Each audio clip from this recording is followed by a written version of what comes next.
বিশাল হাওয়ার আপনাদের সামনে। হাওয়ার পরে মানুষের মন বড় হয় দেখতে দেখতে, প্রকৃতির সাথে আপনারা বেড়ে ওঠেন। এই বড় মনের মানুষগুলোর কাছে আমার ছোট্ট একটা অনুরোধ থাকবে, আপনারা অনেক বড় মনের মানুষ, এই পরিবারটাকে আপনারা স্নেহের চাদরে ঢেকে রাখবেন। আজকে এমন একটা পরিবারের কাছে আমি আসতে পেরেছি, যেই পরিবারের অভিভাবক ছিলেন আমাদের প্রিয় ভাই মোহাম্মদ শাহ আলম ভুইয়া। আমার নির্বাচনী এলাকা ঢাকা 15, মিরপুর কাপড়।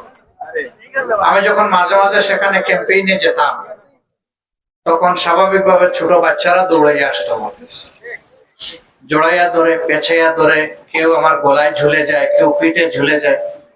আমার ভীষণ ভালো লাগে এই দৃশ্য। শেষ পর্যন্ত সবাই মিলে আমার দাদু খেতাব দিয়ে দিছে। এইরকম একদিন আমি যখন ক্যাম্পেইন করছি, তখন পাশে বেশ কয়েকটা রিক্সা সারি সারি দাঁড়ানো,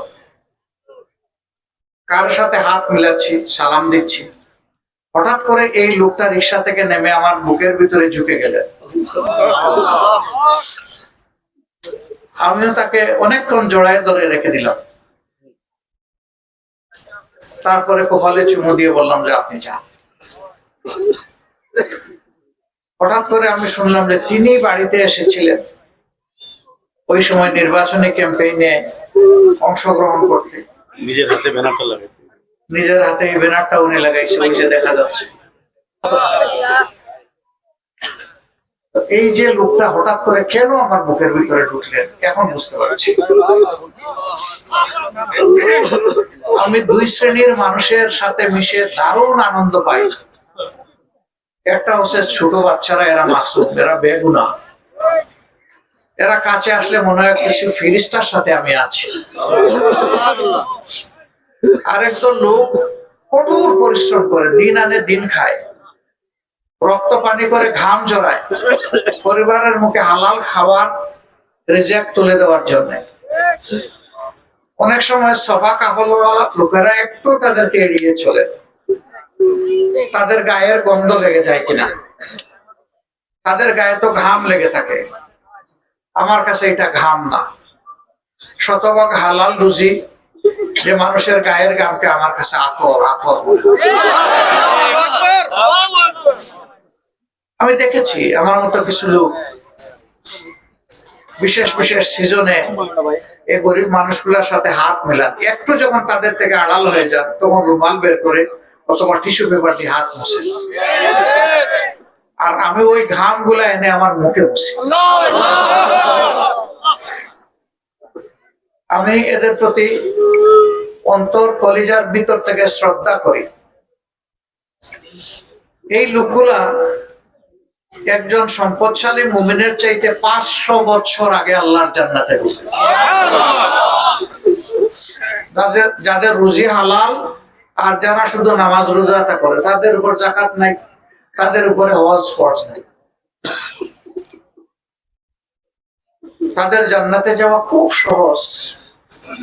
সুতরাং এই মানুষগুলার চেহারায় আমি জান্নাতি মানুষের চেহারা দেখি। তিনি এতদিন এই পরিবারের অভিভাবক ছিলেন।